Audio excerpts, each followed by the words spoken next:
ખૂબ મહત્વના સવાલો શંકરસિંહ વાઘેલાએ ઉઠાવ્યા છે। મેકિંગ ઇન્ડિયાની જે નીતિ છે સરકારની, એ આ એફડીઆઈ જો 100% થાય તો એ ક્યાં જશે, એ સિવાયના પણ મહત્વના મુદ્દાઓ પર આપણે ચર્ચા કરીશું। સુનિલભાઈ, આપની પાસે પણ આવીશ, પણ લાલજીભાઈ આપની વાત ચાલુ હતી, એ આપ આગળ વધારો। ખૂબ ટૂંકમાં જે છે મારી વાતને મૂકવા માંગીશ, કારણ કે આખું જે અન્ન સ્વાયત્તાની હું જે મુદ્દા ઉપર આવતો હતો કે જે દેશમાં અન્ન સ્વાયત્તા ના હોય, જે દેશમાં જે છે એ સ્વાયત્ત ભૂમિ ના હોય, એ દેશ જે છે કોઈ દિવસ સુખી અથવા તો એ આર્થિક સમૃદ્ધ અથવા સામાજિક રીતે એ સમૃદ્ધ દેશ હોય જ ના શકે। આ દેશના અન્નમાં અત્યારે જે રીતે 100% એફડીઆઈ કરવાની વાત કરી છે, મને લાગે છે કે દેશની જનતાને લૂંટવા માટેનો એક જબરજસ્ત આ જે છે એ ષડયંત્ર છે, એ પરદેશની કંપનીઓ સાથેની આ મિલીભગત છે, જેની સામે દેશમાં બળવો થવો જોઈએ કે ભાઈ તમે બધામાં તમે કયા કયા મુદ્દામાં એફડીઆઈ ન કરી શકો। એક સૈદ્ધાંતિક રીતે સુધીરભાઈ, તમે દેશના સંરક્ષણમાં એફડીઆઈ ના કરી શકાય, કારણ કે દેશની સુરક્ષા એ કોઈ વિદેશીઓના હાથમાં ના હોય, એમ દેશનું અન્ન જે છે એમાં એફડીઆઈ ના હોય, કારણ કે મારા દેશના લોકો ભૂખ્યા રહેશે કે મારા દેશના લોકો ભોજન પેટમાં પડશે એ નક્કી પરદેશ ન કરવું જોઈએ, મારા દેશ નક્કી કરવો જોઈએ। દેશનું જ્ઞાન જે છે એમાં એફડીઆઈ ના હોય। સુનિલભાઈ, શું લાગે છે આજે 100% એફડીઆઈ જે કર્યું છે એની પાછળનું શું લોજિક છે? હું માનું છું કે ખાસ કરીને ફૂડ ની બાબતમાં, જે ફૂડ પ્રોસેસિંગ પ્રોડક્ટમાં જી હું માનું છું કે આપણે અનેક સદીઓ અથવા તો અનેક ડિકેડ્સ પછી આપણે ફૂડ અને ખાદ્યની બાબતની જો વાત કરીએ તો પૂરતું આપણે જ્યારે ઉગે છે તો એની એક રક્ષા નથી કરી શકતા। રક્ષા કરી શકીએ છીએ તો એમાંથી આપણે વેલ્યુ એડિશન નથી કરી શકતા। હું માનું છું કે ખેડૂતને જ્યારે આપણે ભાવની વાત કરીએ છીએ, ટેકાના ભાવની, તો ખેડૂત સીધો બટાકો વેચે અને ખેડૂત સીધો કદાચ બટાકામાંથી કોઈ વેલ્યુ એડિશન કરી શકે તો એને 2 રૂપિયા વધારે મળે, એની સુરક્ષા કરી શકે અને લાંબા સમય સુધી સ્ટોરેજ કરી શકે। આ આખી ચેઇન બનાવવામાં આપણે પાછલા 50-60 વર્ષમાં નિષ્ફળ ગયા છીએ। અને હું એ પણ માનું છું કે જ્યારે અન્નની સુરક્ષાની વાત આવે છે ત્યારે આપણે ખૂબ મોટા પ્રમાણમાં અન્નનો બગાડ પણ થાય છે। જ્યાં આપણે એની પેલી વેરહાઉસિંગનું કામ હોય છે ત્યાં આગળ ખૂબ મોટા પ્રમાણમાં બગાડ પણ થાય છે।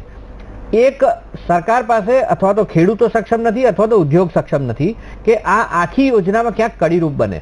તો આ આખી યોજનાને એક સરસ રીતે યોજનાબદ્ધ જો કરવાનું હોય તો પરદેશથી જે કંઈ બી નાણાં હોય, પરદેશની જે કોઈ બી ટેકનોલોજી હોય, એનો ઉપયોગ કરીને જ્યાં ઉપયોગ વેરહાઉસિંગની ટેકનોલોજીની અંદર અથવા તો ફૂડની પ્રોસેસિંગની ટેકનોલોજીની અંદર, અને ખેડૂતને એના ઘર સુધી જો આ ટેકનોલોજી લઈ જઈ શકીએ તો એને કઈ રીતે આપણે કદાચ સક્ષમ બનાવીશું કાલે, એ આમાંથી બધા જ આપણને। હેમાંશુભાઈ, આપ માનો છો 100% એફડીઆઈ કરવાથી, હેમાંશુભાઈ આપ માનો છો કે આ બાબતનો આ લાભકારી છે કે ગેરલાભકારી છે? આપનું શું? એકદમ લાભકારી છે। પોઝિટિવલી વિચારીએ આપણે તો જે ખેડૂત છે, જે સીમાંત ખેડૂતની આપણે વાત કહી કે દિવસે ને દિવસે નાના ખેતરો વધતા જાય છે, જે લોકોને પૂરતો પાયાની સુવિધાઓનો અભાવ રહે છે, એ નાના ખેડૂતો હંમેશા કોઈ પણ સિસ્ટમમાં ખૂબ જ વલ્નરેબલ જ રહેવાના। ઉપરના મોટા ખેડૂતો છે એ લોકોની કેપેસિટી હશે, એ લોકો હોલ્ડિંગ કેપેસિટી હશે, એ લોકોને કે એ લોકોની પાસે એટલું ઇન્ફ્રાસ્ટ્રક્ચર હશે, એ લોકો પાસે એટલા સ્ત્રોતો હશે કે જેને કારણે એ લોકો વિથસ્ટેન્ડ કરી શકશે। પણ નાના ખેડૂતો છે જે હંમેશા વલ્નરેબલ રહેવાના। એક ચોમાસું ફેલ ગયું, કોઈ પાક નુકસાન થયું, કોઈ પાક ફેલ ગયો એક વખતનો કે એક આખા વર્ષનો, તો નાના ખેડૂતોને જ આની સૌથી વધારે અસર થાય છે। હવે એમને બચાવવા માટે શું કરવું જોઈએ? એમને તમે એમ્પાવર કેવી રીતે કરી શકો? દર વખતે એમએસપી આપો કે નાના ખેડૂતોને તમે પૈસા આપી દેશો, એનાથી મને નથી લાગતું આ પ્રશ્નનો ઈલાજ હશે। પ્રશ્નનો ઈલાજ નાના ખેડૂતોને એમ્પાવર કરવા પડે કે જે આપણા ગ્રામ્ય વિસ્તારના આપણા નાગરિકો છે એમને જે બધી ફેસિલિટી જે છે એ કે ઇન્ફ્રાસ્ટ્રક્ચર છે એમના સુધી લઈ જવું પડશે। હેમાંશુભાઈ, હું એ ઇન્ફ્રાસ્ટ્રક્ચરની જ આપની વાત કરું કે એક one of the important point is infrastructure and investment is also. તો એ બાબતની અંદર આ જે બજેટમાં રિફ્લેક્શન થયું છે એ પ્રાયોરિટીની દ્રષ્ટિએ કેવું છે? એકદમ આપણે હેમાંશુભાઈ આપણે ચાલુ રાખશું, પરંતુ વચ્ચે નરેન્દ્રભાઈ મોદીની વાત સાંભળીએ આપણે। જી हृदयपूर्वक बहुत बहुत बधाई देता हूं। गांव, गरीब, किसान, महिलाएं और युवा, इस बजट का हमारा सबसे बड़ा फोकस है। इनके जीवन में क्वालिटेटिव चेंज लाने के लिए, गरीबी से मुक्ति दिलाने के लिए समयबद्ध और व्यापक रूपरेखा प्रस्तुत करता है। किसानों की आय को दुगुना करने की दिशा में इस बजट में कई अहम कदम उठाए गए हैं। उनमें से एक महत्वपूर्ण कदम है प्रधानमंत्री कृषि सिंचाई योजना, जिसके तहत निवेश में अभूतपूर्व बढ़ोतरी की गई है और हर खेत को पानी पहुंचाने की दिशा में एक बहुत बड़ा प्रयास है। गांव के विकास में बिजली और सड़क, इस महत्व को मैं और आप हम सब जानते हैं। इस बजट में 2019 तक देश के हर गांव को सड़क से जोड़ने का एक बहुत बड़ा अहम संकल्प है। प्रधानमंत्री ग्राम सड़क योजना में अब तक की सबसे बड़ी धनराशि का आवंटन किया गया है। साथ ही साथ 2018 तक हर गांव में बिजली की सुविधा देने की व्यवस्था की इस बजट में स्पष्ट रूप से है। इससे ग्रामीण अर्थव्यवस्था को एक नई ऊर्जा मिलेगी, गति मिलेगी और सामान्य मानवी के जीवन में बहुत बड़ा बदलाव आएगा। हम ये साफ जानते हैं, गरीब से गरीब को पूछो, सामान्य से सामान्य व्यक्ति को पूछो, उसका एक सपना होता है अपना घर। हर गरीब का सपना है अपना घर। मिडिल क्लास हो, नियो मिडिल क्लास हो, उसका सपना कैसा पूरा करेंगे? सरकार की मदद के बिना संभव नहीं है। और इसलिए इस बजट में वो सारे प्रावधान किए गए हैं जिसके कारण हाउसिंग सेक्टर को बल देगा और सामान्य से सामान्य मानवी को घर देगा। इसके अलावा किराए के घर में रह रहे लोगों को किराए की राशि के ऊपर भी इनकम टैक्स में छूट में बढ़ोतरी की गई है। 5 लाख तक की आय वाले व्यक्तियों के लिए आयकर में कमी की गई है। हमारे देश में गरीबों के नाम पर राजनीति बहुत हुई। आप यह जानकर के चौंक जाएंगे कि गरीब मां अपने बच्चों का खाना बनाने के लिए जो चूल्हा जलाती है, उसके कारण उसके और उसके बच्चों के स्वास्थ्य पर गंभीर खतरा पैदा होता है। जो इस विषय के एक्सपर्ट हैं, जानकार लोग हैं, उनका कहना है कि चूल्हे के कारण, उस धुएं के कारण गरीब महिला के शरीर में एक दिन में 400 सिगरेट का जो धुआं होता है, उतना धुआं उसके शरीर। ऐसे गरीबी की रेखा के नीचे जीने वाले करोड़ों परिवारों को इससे मुक्ति दिलानी है। और इसलिए ऐसे गरीब परिवारों को मुफ्त में गैस कनेक्शन देने का एक बड़ा ही महत्वपूर्ण निर्णय हमने किया है। 5 करोड़ गरीब परिवार जो आज चूल्हा जलाते हैं, उन्हें धुएं से मुक्ति मिलेगी। गरीब के स्वास्थ्य को लाभ होगा और पर्यावरण की भी सुरक्षा होगी। स्वास्थ्य के क्षेत्र में हमारी सरकार ने कई महत्वपूर्ण कदम उठा रही है। कभी कभी एकाध बीमारी भी मध्यम वर्ग के परिवार, निम्न मध्य परिवार और गरीब की जिंदगी तबाह कर देती है। और इसलिए बीमारी के समय उस परिवार के साथ खड़े रहने का इस सरकार ने निर्णय किया है। खास करके सीनियर सिटीजन, वरिष्ठ नागरिक, जिनको इसकी सबसे ज्यादा आवश्यकता होती है, हमने उसके लिए भी योजनाएं प्रस्तुत की है। हमारा देश सुरक्षित रहे, हर देशवासी सुरक्षा का एहसास करे और उस बातों को ध्यान में रखते हुए सुरक्षा क्षेत्र में हमारी सेना सक्षम बने,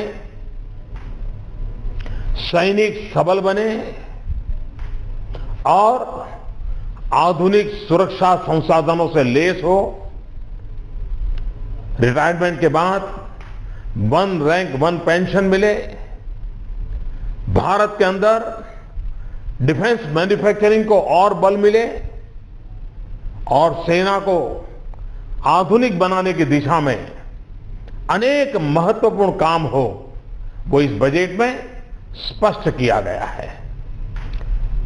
इस बजट में आपने देखा होगा कि इंफ्रास्ट्रक्चर में करीब करीब 2 लाख करोड़ रुपयों से भी अधिक प्रावधान किया गया है। उसका फायदा जो सीमावर्ती क्षेत्र हैं, जहां हमारी सेनाएं हैं, तैनात हैं, उनको जरूर मिलेगा। भारत का युवा आगे बढ़ रहा है।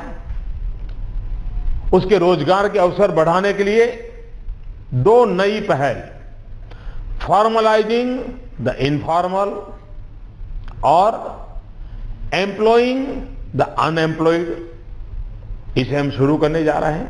साथ ही साथ स्टार्टअप्स, क्योंकि मेरा तो मंत्र है startup India, stand up India. Startups के लिए एक अनुकूल इकोसिस्टम तैयार करने के लिए टैक्स में प्रावधान रखे गए हैं। हमारा देश का दलित, हमारा आदिवासी अब एंटरप्रेन्योर बनना चाहता है। उसके सपने हैं, वो जॉब सीकर नहीं, वो जॉब क्रिएटर बनना चाहता है।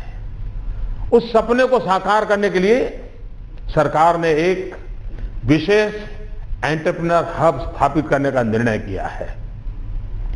देश का युवा वैश्विक चुनौतियों का सामना करे और उसे शिक्षा और तालीम के क्षेत्र में वैश्विक स्तर के अवसर मिले, इसके लिए पुराने कानूनों के नियमों को और बंधनों से हमारी शिक्षा दब गई है। उसे ऊपर उठाकर सरकारी और निजी क्षेत्र में 10-10 इंस्टीट्यूशंस को वैश्विक स्तर पर लाने के लिए एक चैलेंज रूट के द्वारा चुना जाएगा। शिक्षा और एजुकेशन के क्षेत्र में यह बहुत बड़ा अहम सुधार है। उनको आर्थिक मदद भी दी जाएगी और एक बार उच्च शिक्षा संस्थान का कंपटीशन का माहौल बनेगा। आप कल्पना कर सकते हैं कितना बड़ा परिवर्तन आएगा। लेकिन साथ साथ प्राथमिक शिक्षा, इसका भी उतना ही महत्वपूर्ण है। इतने सालों तक ज्यादातर सरकारों का प्राथमिक शिक्षा के प्रसार की तरफ ध्यान रहा, जो आवश्यक भी था। लेकिन आज की चुनौतियों का अगर सामना करना है तो शिक्षा के प्रसार के साथ साथ शिक्षा में गुणात्मक परिवर्तन लाने की आवश्यकता है। गुणवत्तापूर्ण शिक्षा मिले, दूर सुदूर गांव में रहने वाले बालकों को भी गुणवत्तापूर्ण शिक्षा मिले, उस पर हम बल दे रहे हैं। और उसके लिए इस बजट में गुणवत्ता पर बल देने वाले विषयों को प्राथमिकता दी गई है। हमारी सरकार हमेशा देश की जनता पर भरोसा रखने के पक्ष में रही है। हमें देश के नागरिकों पर आशंकाएं नहीं करनी चाहिए। इनकम टैक्स डिपार्टमेंट के लोगों ने उनके प्रति सम्मान का भाव रखना चाहिए और इसीलिए इनकम टैक्स डिपार्टमेंट की जो जटिल प्रक्रियाओं से सामान्य नागरिक को गुजरना पड़ता है, उसको मुक्ति मिलनी चाहिए। व्यापारियों और प्रोफेशनल्स को जो तकलीफ हो रही है, उसे हमें मुक्ति दिलानी है। इस बजट में सामान्य आय वाले इस वर्ग को टर्नओवर पर प्रिजम्पटिव टैक्स भरने से इन प्रक्रियाओं से मुक्ति मिल जाएगी। ये एक बहुत बड़ा सरलीकरण इस टैक्स बजट सिस्टम में किया गया है।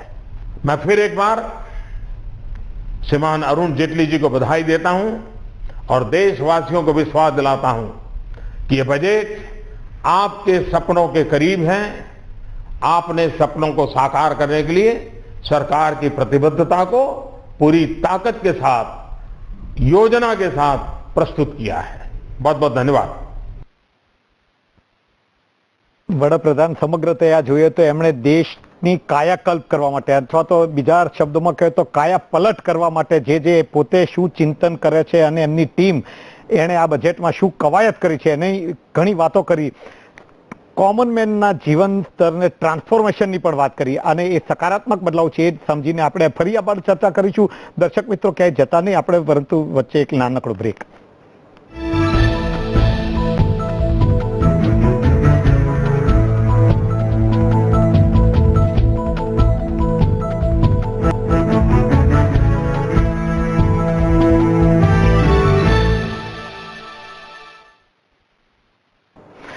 બ્રેક બાદ આપનું ફરી સ્વાગત છે બોલ બજેટ બોલમાં. આપણે જેટલીની પોટલીમાં જિજ્ઞાસા પ્રમાણે લોકોને કેટલું મળ્યું ને અપેક્ષા કરતા કેટલું ઓછું મળ્યું એની ચર્ચા કરી રહ્યા હતા. સ્ટુડિયોમાં કોંગ્રેસી આગેવાન લાલજીભાઈ પટેલની સાથે બીજા ઉપસ્થિત છે પાર્થભાઈ ત્રિવેદી, જેઓ પોતે યુવા બિઝનેસમેન છે, શિરીષભાઈ કાશીકર રાજકીય વિશ્લેષક છે, અને રાજકોટથી આપણી સાથે નિર્મલ નથવાણી જોડાયા છે, જેઓ અર્થશાસ્ત્રી છે. આપ સૌનું સ્વાગત છે.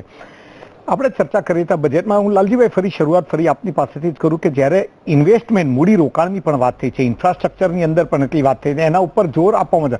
આપની ટીકા અને પ્રહારોના ઘણા બધા સામનો કરતા જ આવ્યા છે. આમ છતાં આ બજેટની અંદર એને પણ એક મહત્વનું ગણ્યું છે, અને આપ શું એને મહત્વનું નથી એવું કહો છો કે કેમ? આપનો દ્રષ્ટિકોણ શું છે? મારું સુધીરભાઈ જે કુલ બજેટને લઈને જે આખી જે એક સીધી ટીકા જે છે એ છે કે આખા બજેટમાં તમને ક્યાંય એક બહુ જ શું કહેવાય ઊંડાણપૂર્વકનું વિચાર કરીને બજેટ મૂક્યું એવું લાગતું નથી. આ માત્ર ટુકડાઓ પેલું નથી, કટ એન્ડ પેસ્ટ વાળું બજેટ હોય. એક તો એવું બજેટ છે જેમાં એમણે દરેકને એક બોલવું છે, મહિલાઓ માટે, કિસાન માટે, યુવાનો માટે, આદિવાસીઓ અને ગરીબો માટે, આ દેશ માટે, એમ કરીને બજેટ બોલે. પણ તમે બજેટના જ્યારે ડેપ્થમાં જાઓ છો ત્યારે ખબર પડે છે કે આ બજેટમાં એવું કશું જ નથી. કારણ કે ગયા એક વર્ષના ગાળામાં, માત્ર એક જ વર્ષમાં એ લોકોએ પેટ્રોલ અને ડીઝલમાં જે વધારી ડ્યુટી, એના કારણે 2.5 લાખ કરોડ રૂપિયા જે છે એ આ દેશમાં એની તિજોરીમાં આવ્યા છે. આ 2.5 લાખ કરોડ રૂપિયા જે છે એ જ માત્ર જો એમણે દેશના સામાજિક, આર્થિક અને જે છે એ વિકાસમાં ફાળવ્યા હોત તો પણ એ બજેટ મોટું થાત. તમે કોઈ પણ ખેતીની વાત લઈ લો, આરોગ્યની વાત લઈ લો, તમે સિંચાઈના મુદ્દાઓને લઈ લો, શિક્ષણની વાત લઈ લો, આ બધાનું ટોટલ કરો છો છતાં પણ 2.5 લાખ કરોડ નથી થતા. એટલે માત્ર ને માત્ર જો એ પેટ્રોલ અને ડીઝલમાંથી આ દેશની તિજોરીમાં 2.5 લાખ કરોડનો વધારો થયો હોય તો શા માટે આ દેશના લોકોને, જે દેશના લોકોના ખિસ્સામાંથી એમણે કાઢી લીધા છે એ પૈસા જે છે એ વિવિધ વિકાસલક્ષી યોજના માટે નથી આપતા? એમણે એક વાત કરી એ મેરે દેશ કે સપનો કા બજેટ હૈ.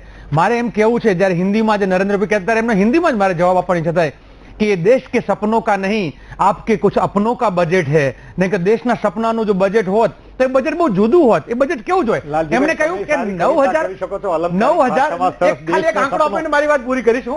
એમણે એમ કહ્યું કે 9,000 કરોડ રૂપિયા સિંચાઈ માટે. મને એમ થયું ઓહો, આ તો બજેટ મોટું, કોઈને આંકડો મોટો લાગે. પણ મેં જયારે દેશના ખેડૂતોને ભાગ્યું ત્યારે 105 રૂપિયા આવે છે.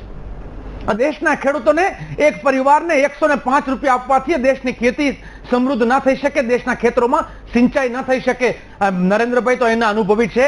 નર્મદાના નહેર હજુ લોકોના ખેતરો સુધી કેનાલો નથી પહોંચી, પાણી નથી પહોંચ્યું. તમે દેશની સિંચાઈની વાત કરતા હોય તો એ બજેટ બહુ જુદું હોવું જોઈએ. લાલજીભાઈ, આપના સવાલોની સાથે બીજી આશા કઈ કઈ છે? હું પાર્થભાઈ આપની પાસે આવવા માંગુ છું. એજ્યુકેશનની અંદર નોલેજ બેઝ આખી વાત કરી અને એમાં કેટલાય રિફોર્મ્સની વાત કરી નાણામંત્રી અરુણભાઈ જેટલીએ, બરાબર છે, બજેટની અંદર. આપના સમગ્ર બજેટને જ્યાં સ્કિલની વાત છે, એન્ટરપ્રિન્યોરશિપ ને વધારે ડેવલપ કરવાની વાત છે, આગળ વધારવાની વાત છે, એ સમગ્ર ત્યાં દ્રષ્ટિકોણમાં આપનું શું લાગે છે? આપને કેવું લાગે છે આ બજેટ? મારો તો ઓવરઓલ અપ્રોચ મારો તો ખાસો પોઝિટિવ છે આ બજેટને લઈને. પ્રાઇમરીલી હું સૌથી પહેલા તો એવું કહેવા માંગીશ કે મેં પહેલા બી ઘણી બધી વાર જ્યારે બી મને પૂછવામાં આવ્યું છે, મેં એક વસ્તુ કોન્સ્ટન્ટ રાખી છે કે સરકારને અસિસ્ટન્સ આપવાની જરૂર નથી, સરકારને કમ્પ્લાયન્સ ઇઝી કરીને લોકોને રસ્તો ક્લિયર કરીને આપવાની જરૂર હતી. જે મને આ બજેટની અંદર ક્લિયરલી લાગી રહ્યું છે, કારણ કે એ લોકોએ ઈ ગવર્નન્સ ઉપર બહુ જ સ્ટ્રોંગ ફોકસ કર્યો છે, ટેક્સેશન ઉપર બહુ જ સ્ટ્રોંગ ફોકસ કર્યો છે કે ટેક્સેશન ઇઝી થઈ જાય. પહેલા 3 વર્ષ 100% ટેક્સ એક્ઝેમ્પશન આપી દો. હવે જો કે ઘણા બધા નવા બિઝનેસીસ કે જે સ્ટાર્ટઅપ ઇન્ડિયાનો પ્રોગ્રામ છે એમાં કંપનીને 3 વર્ષ કરતા વધારે લાગી શકે છે, છતાં પણ પહેલા 3 વર્ષની કમ્પ્લીટ આવક ઉપર ટેક્સ એક્ઝેમ્પશન મળવું એ બહુ સારી વસ્તુ છે. અને એની પાછળ જેટલું બી કરવામાં આવી રહ્યું છે, એક રીતે જે સરકારનો એકચ્યુઅલ રોલ હતો, જે ગવર્નન્સ રોલ હતો, કે જે રોલની અંદર એમને ખાલી એક શું કહેવાય, એક ડિરેક્શનલ એજન્સી તરીકે બિહેવ કરવાનું હતું, એ જે કરી રહી છે. એટલે પર્સનલી આઈ ફીલ કે એ બહુ જ પોઝિટિવ અને બહુ જે રીતનું હોવું જોઈએ એ પ્રકારનું બજેટ છે. રાજકોટ આપણે નિર્મલજી સાથે વાતચીત કરીશું. અર્થશાસ્ત્રી તરીકે એમનો દ્રષ્ટિકોણ શું છે? જે ટેક્સ રિફોર્મ્સ અને નવા ટેક્સ આવ્યા, કરવેરાની બાબતને આજે આપ કઈ રીતે મૂલવો છો?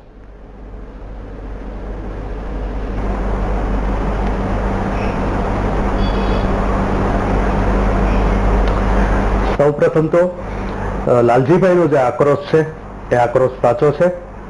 પાર્થભાઈએ જે વાત કરી એ પણ સાચી છે, એને પણ હું અનુમોદન આપું છું. કોર્પોરેટ ટેક્સની વાત કરીએ તો 30% થી 25% સુધી ક્રમશઃ લઈ જવાની વાત હતી. એને બદલે ખૂબ જ સિફતપૂર્વક 5 કરોડ કે તેથી ઓછું ટર્નઓવર ધરાવતા કોર્પોરેટ સેક્ટર માટે જ 29% કોર્પોરેટ ટેક્સ રાખ્યો. શા માટે 29% ટેક્સનો લાભ બધા જ ઔદ્યોગિક ગૃહોને સમગ્ર કોર્પોરેટ સેક્ટરને ન આપ્યો? આ એક પ્રશ્નાર્થ ચિહ્ન મૂકવા જેવી વાત છે. આ ભાગલા પાડવાની વાત છે. બધા જ કોર્પોરેટ હાઉસીસને કોર્પોરેટ ટેક્સમાં ઘટાડાનો લાભ મળવો જોઈએ. આવી જ રીતે વિવાદિત કર મુદ્દાઓ હોય એમાં 25% ભરી અને એનું સેટલમેન્ટ કરવાની પણ એક વાત મૂકવામાં આવી છે. વાહનો પર વેરો મંદીના સંજોગોમાં ઘટાડવાનો હોય. નિર્મલજી, હું વચ્ચે પૂછું, એ 30% માંથી 25% કરવાની જે વાત હતી એ ક્રમશઃ ઘટાડવાની વાત હતી. 4% વેરો વધાર્યો. સાહેબ, આ બધી ઓટોમોબાઈલ ઉત્પાદકો યસ, એને બદલે ફક્ત 5 કરોડથી ઓછું ટર્નઓવર ધરાવતા કોર્પોરેટ હાઉસ છે એને જ 29% લાભ આપ્યો, બાકીના ઔદ્યોગિક ગૃહોને એમને એમ રાખ્યા. તો આ બાબત યોગ્ય ન ગણી શકાય. સમસ્ત ઉદ્યોગ જગતને એનો લાભ મળવો જોઈતો હતો. ઓટોમોબાઈલ સેક્ટરની હું વાત કરતો હતો તો 4 ચક્રીય ડીઝલ વાહનોનું ઉત્પાદન કરતા જે એકમો છે એમાં 2.5% વેરો વધારવામાં આવ્યો છે. આવી જ રીતે એસયુવીના ઉત્પાદકો પર 4% વેરો વધારવામાં આવ્યો છે. નાની કાર હોય તો 1% સેસ વધારવામાં આવી છે.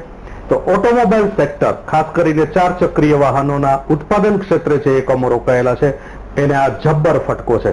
સાહેબ, વિદેશથી જંગી રોકાણ લઈ અને એ લોકો આપણા દેશમાં આશાવાદ સાથે આવ્યા હોય છે. એને તમે મંદીના સમયમાં પ્રોત્સાહન આપવાની વાત તો એક બાજુએ રહી, એના પર તમે વેરા લાગુ પાડો એ ઉદ્યોગો માટે અસહ્ય બની રહે છે. આવી જ રીતે વ્યક્તિગત કરદાતાઓ છે એની આવકમાં તો વધારો થતો જ હોય છે, ખાસ કરીને પગારદાર વર્ગ. તો એને છેલ્લા 2 વર્ષથી કોઈ જ રાહત આપવામાં આવી નથી. એમને આવકવેરાના જે સ્લેબ છે એ ચાલુ વર્ષે યથાવત રાખવામાં આવ્યા છે. આવી જ રીતે નિષ્ઠાપૂર્વક જે વ્યક્તિ પોતાની આવક 1 કરોડ છે એવું જાહેર કરે છે એને નિયમિત વેરો તો ભરવાનો જ છે. અત્યાર સુધી એના પર 12%નો સરચાર્જ હતો. સાહેબ, હવેના નાણાકીય વર્ષમાં 12% થી વધારી અને એ 15% કરવામાં આવ્યો છે. એક તો તમે એના પર મહત્તમ સ્લેબ લાગુ પાડી અને વેરો વસૂલ કરો છો. સરચાર્જ હંમેશા ટૂંકા ગાળા માટે હોય, વિશિષ્ટ સંજોગોમાં એ લાગુ પાડવામાં આવતો હોય છે. એને ક્રમશઃ ઘટાડીને કે નાબૂદ કરવામાં આવતો હોય છે. એને બદલે એમાં વધારો સૂચવવામાં આવ્યો છે. પ્રમાણિક કરદાતાની નિષ્ઠા પર કરવામાં આવેલો આ ઘા છે. આ અસહ્ય ઘટના કહી શકાય. શિરીષભાઈ, નિર્મલભાઈએ કીધું કે સરકાર ટૂંકા ગાળા માટેની છે અને બીજી રીતે જોઈએ તો સરકારે ટૂંકા ગાળા માટે નિર્ણયો લેવા પડતો હોય, જ્યારે લાંબા ગાળા